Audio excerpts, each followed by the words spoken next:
Lorsque tu me dis Thierry Giraud, c'est un abonné Thierry Giraud. Lorsque tu me dis que en fait tout le monde s'en fout de la Syrie, non, je pense que tu te trompes. Le sujet de la Syrie est important. D'abord parce que c'est une chaîne qui parle de tout ce qui me tient à cœur.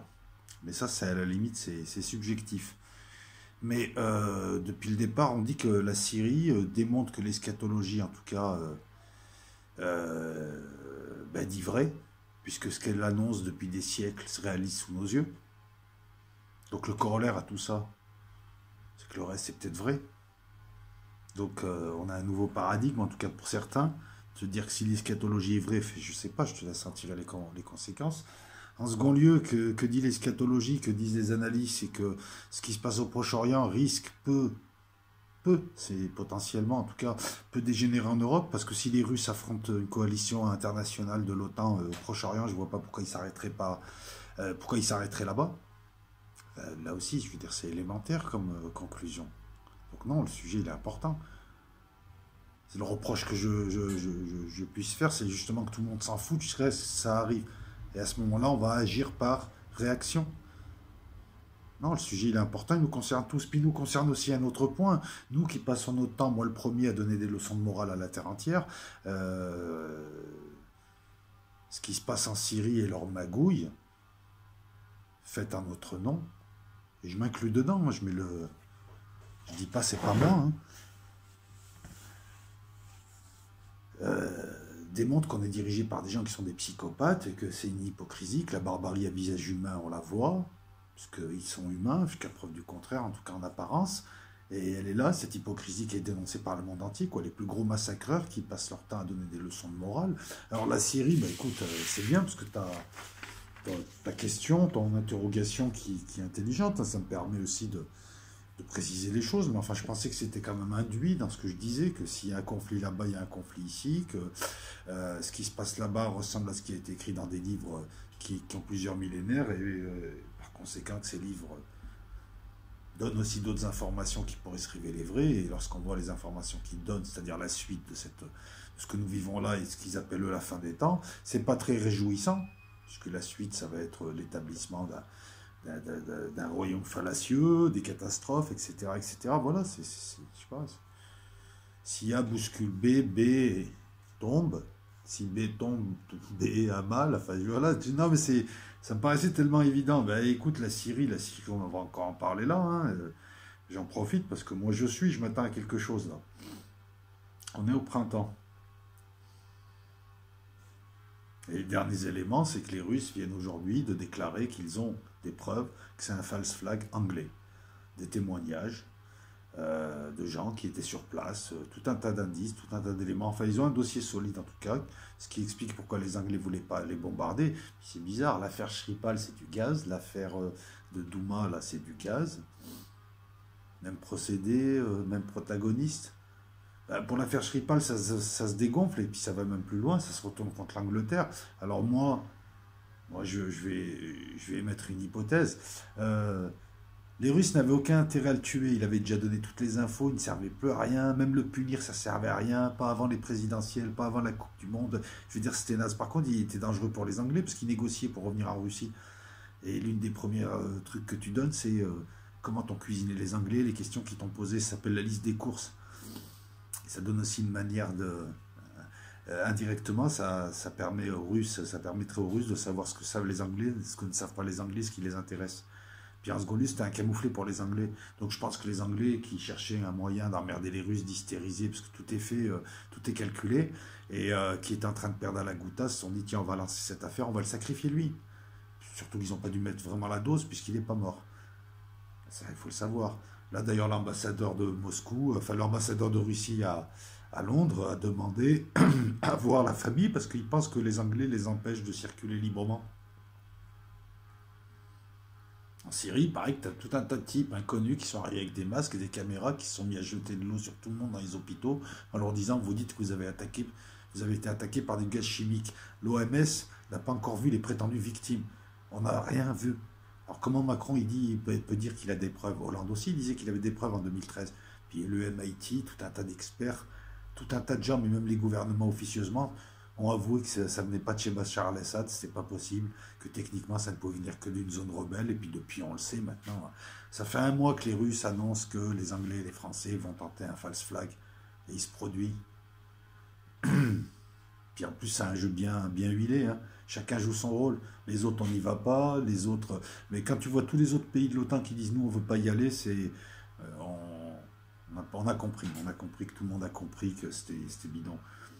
Mais depuis, alors on a vu Macron fanfaronner, puis apparemment ils ont lui chuchoter à l'oreille que ça discutait par derrière, comme je vous l'ai dit lors de la précédente vidéo, à savoir la vidéo de cette nuit, ça discute grave, comme d'habitude. C'est pas moi qui le dis, ça peut se vérifier aisément en lisant la presse. Les Américains te disent que les canaux de communication avec les Russes sont très actifs en ce moment. Bah ouais, ils négocient, allez, laissez-nous taper un peu, on va perdre la face. Moi je comprends pas bien à quoi ça rime tout ça. En tout cas, il semble qu'il y ait une fermeté russe. Donc Macron commence à reculer en disant qu'il va falloir s'entendre avec les Russes, qu'il ne comptait pas taper qu'il ne comptait pas vraiment faire ça. Enfin bon, on sent déjà que le type, il a fanfaronné à la Hollande, et on est en train de lui dire, mais attends, calme-toi, on n'y va pas pour de vrai, là, c'est un test. Je crois qu'on ne lui dit pas tout au petit. Trump, maintenant il fait des tweets, non, mais il faudrait s'entendre avec la Russie. Enfin, allez voir un petit peu les tweets qu'il fait en ce moment pour calmer le jeu. Alors, est-ce que c'est une ruse et ils vont taper cette nuit ou dans les nuits qui arrivent? Ou est-ce qu'ils sont en train de se rétracter parce que peut-être que les Anglais et les services français ont tenté un truc et que les Américains n'étaient pas vraiment au courant et qu'ils s'aperçoivent qu'ils sont en train de... Ou peut-être qu'ils s'attendaient à ce que les Russes laissent un petit peu faire, comme lors des précédentes fois où ils ont demandé la permission de bombarder. Parce qu'à quoi ça rime là? Là, forcément, c'est un jeu où tout le monde perd la face. Alors, en sortant cette affaire de false flag anglais, les Russes viennent de bouleverser encore une fois la donne, comme en 2013. Qu'est-ce que ça va donner? Moi, je ne sais pas. Hein. La moindre des choses, c'est de faire une enquête, déjà, savoir ce qui s'est passé, qu'est-ce qui s'est passé avant de bombarder. De quel droit on bombarde? Surtout que le Conseil de sécurité, c'est le seul apte à permettre ça, et les Russes bloquent et les Chinois bloquent.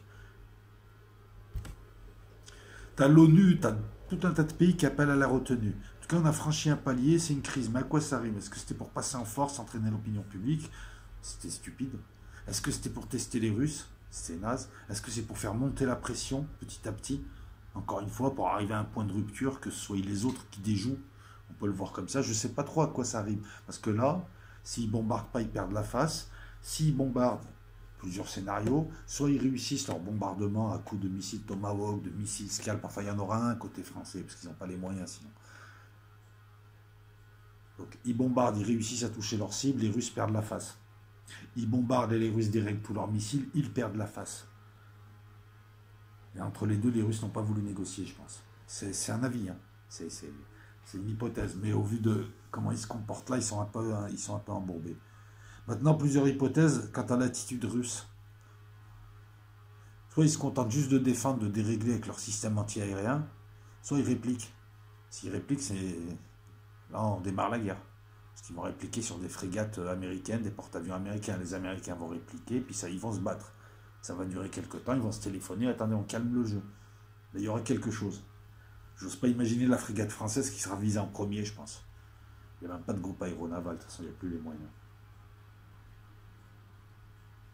Le problème de Trump, c'est que c'est le jouet de Netanyahou. Et c'est le jouet de tout un tas de lobbies. Donc tous ceux qui m'ont dit Trump c'est mieux qu'Hillary Clinton, c'est la même chose, c'est pire, lui c'est le jouet. Le gars c'est un benet. Pour rester, il a dû tout concéder à l'étranger. On s'en fout de sa politique aux USA pour les Américains moyens. Moi, je m'en branle, moi. Ce qui nous intéressait tous, on pensait qu'il allait y avoir du changement, que Trump n'allait plus intervenir, n'allait plus envoyer l'armée américaine un peu partout et qu'ils allaient se désengager en Syrie. Depuis qu'il est là, il s'est désengagé de rien du tout. Ils sont où, tous ces analyses depuis le départ? Je vous dis, Trump, c'est un pipeau. Bon, ben voilà, il dit un truc, le lendemain, il dit l'inverse. Le surlendemain, quelqu'un d'autre dit non, il a dit une connerie. On dirait qu'ils ont la garde de Trump, les mecs. En fait, ses ministres, ses papas, ils ont la garde de Trump. Et lui, il tweet. Président Twitter, c'est quoi demain? On aura un président chanteur, un président... on a eu des présidents acteurs. Bon, ils n'étaient pas acteurs lorsqu'ils étaient en poste, mais là, on va voir quoi. Et nous, on a un larbin qui veut aller aider ce psychopathe. Ah ouais, c'est du larbinage total, quoi. T'as pas les moyens, Macron, t'as même pas d'armée, t'as pas les moyens, tu vas mettre en péril plein d'intérêts, tu vas faire chier tout le monde, et tu vas aller t'immiscer dans une guerre où il n'y a pas un rond, il n'y a rien à gratter. Mais il faut vraiment être con, je sais pas. au nom des grands principes. Le mec, il vient te dire, mais putain, il vient nous parler de Bachar el-Assad et des principes des droits de l'homme, et ils vont vendre des trucs aux Séoudiens, ils vont vendre de l'armement aux Séoudiens, les pires enculés de la terre qui respectent aucun droit, ni de l'homme, ni de la femme, ni des animaux, ni de rien du tout. Non mais c'est vraiment du foutage de gueule, quoi. Je veux dire, on est dans une pièce surréaliste, et je vais en sortir. Parce que là, les gens qui doivent jouer leur rôle, les pseudo-intellectuels, là, qui ont fait Khan, Hippocagne, Zabi, vous êtes où, là? On assiste à un truc complètement ubuesque, j'ai l'impression, je sais pas, ou alors c'est moi qui suis jobard. Le mec, il donne des leçons de morale à des gens alors qu'ils détruisent des pays et qu'ils donnent des armes à des dictateurs qui, eux, attaquent d'autres pays, comme le Yémen. Donc les Séoudiens, c'est meilleur que Bachar el-Assad. Et que les chrétiens syriens, ou les chrétiens irakiens qui ont été abandonnés pareil. Je sais pas. Hein.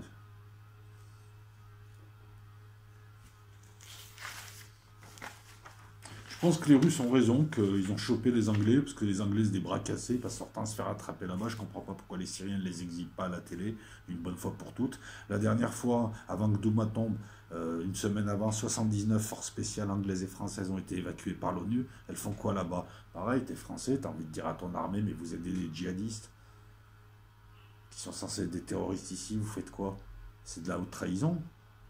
Ah, mais le constat là, il est simple, c'est du bon sens, c'est de la logique, c'est du droit. Si tu reprends les principes qui sont établis, tu t'aperçois que là, on est dans le fly là, c'est fly movie là.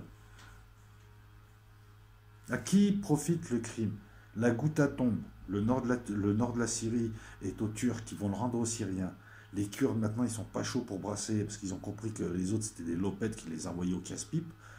Ils n'ont plus personne sur qui s'appuyer, sauf 3 FDS et 4 cantonniers. La Ghouta est tombée, il reste 2-3 petits trucs, ils ont perdu la guerre. Eh ben, ils sont en train de se lâcher. De toute façon, même s'ils se replient là, ils vont revenir à la charge, d'une manière ou d'une autre. Ils ne veulent pas lâcher, c'est démoniaque. Voilà. Et là, cette fois, c'est même plus la Turquie qui a échappé à leur contrôle ou les Séoudiens qui commencent à en avoir marre de payer. On a quasiment, c'est plus les chefs de chantier, c'est les cadres là qu'on a mis. C'est les conducteurs de travaux. Gouvernement anglais, gouvernement français. Les mecs qui passent leur temps à donner des leçons de morale à la terre entière, c'est les pires criminels, quoi. Est-ce que ce que les Russes ont donné là comme information va permettre à Trump de sauver la face et de dire attendez, peut-être qu'il y a un problème, il faut une enquête de l'ONU. Le problème, c'est qu'on va mettre en accusation l'Angleterre. Mais en même temps, ils sont tellement balèzes qu'ils peuvent enterrer l'affaire comme ça. Parce que là, je pense que les Russes vont leur donner une porte de sortie, mais une petite porte de sortie. Genre, tu n'envoies pas un missile. Il n'y a rien. Voilà. Là-dessus, apparemment, ils ne veulent pas. Parce que les Russes, si les missiles américains arrivent, ils perdent de l'argent. Hein. Ce n'est pas des bons samaritains. Mais leur système S-300, S-400, les gens vont leur dire attendez, vous arrêtez des missiles ou pas? On a vu les patriotes américains, de toute façon, c'est le pays du pipeau et du plaqué or, du plaqué mort, j'ai envie de dire. On a vu que leurs patriotes n'attrapaient rien. Il était encore plus dangereux que si tu n'interceptais pas le missile, puisqu'ils le fragmentaient. Et là où tu avais un truc qui allait tomber dessus, tu en as 4 qui tombent dessus, sur 4 maisons différentes. On l'a vu, les Séoudiens, avec les patriotes, soi-disant dernier cri américain, n'arrêtent pas, quasiment pas, de vieux scuds, de vieux missiles à 2 balles 50 qui sont allés acheter à la casse. C'est des trucs de roumains. Et ben ça, voilà. Ben les Russes, ils ont intérêt à choper les missiles américains. Ils ont même intérêt à ce que les Américains ne les envoient pas. C'est encore mieux. Voilà, ça ferait mise à l'amende vis-à-vis du grand public. Poutine, il pourrait... hop. Mais comment... à ce jeu-là, il faut donner une porte de sortie. Donc on va voir, on va voir. En tout cas, c'est le printemps, il y a des tensions. On n'est pas loin d'une guerre courte, mais meurtrière, au Proche-Orient qui peut dégénérer en Europe. Les acteurs sont là. Tout le monde est en place.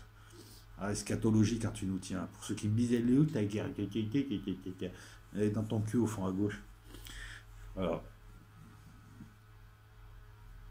S'il y a une guerre au Proche-Orient, pour répondre à Thierry Giraud, s'il y a une guerre au Proche-Orient, au mieux l'Europe va avoir des millions de migrants. Parce qu'ils ne vont pas aller dans le Sahel, les gars. D'accord? Des millions de migrants. Au mieux. Il y aura des radiations. Parce qu'il y aura utilisation de l'arme atomique. À un moment donné, les Israéliens ne vont pas se gêner. Ils ont des bombes atomiques qui sont 1, les autres ils sont 8000. Voilà. Il y aura des pertes militaires pour tous. Il y aura beaucoup de Français mobilisés. Ah si, la Syrie, mais ouais, mais c'est ça qui va se passer. Dans ta famille, autour de toi, peut-être même que toi-même, tu pourrais être mobilisé. Et ça, c'est si ça ne dégénère pas en Europe, hein, s'ils se contentent juste de se battre là-bas. Hein. Tu vois, parce au pire, c'est les Russes en Europe. Et les Russes en Europe, ils sont très très vite à Brest. Hein. En une semaine, ils peuvent être là. Hein. Parce qu'il faut voir les armées européennes, hein, elles sont en décrépitude. Quant aux sociétés européennes, elles sont devenues trop sophistiquées pour pouvoir prétendre donner des générations de guerriers. En 14, c'était des types de la campagne, c'était des rudes qui sont allés là-bas, qui ont morflé, qui ont fait la guerre de 14. Là, excuse-moi, dans ce monde de l'opette, les mecs, ils ont des jeans serrés qui remontent aux chevilles et ils sont sur Twitter. Je pense que les Russes, ouais, en une semaine, ils sont à Brest. C'est autre chose, les Russes, c'est un autre modèle. Ils sont sur Twitter aussi, mais voilà, donc eh ben, voilà, petite vidéo encore sur la Syrie, encore et encore. Puis voilà, ciao tout le monde.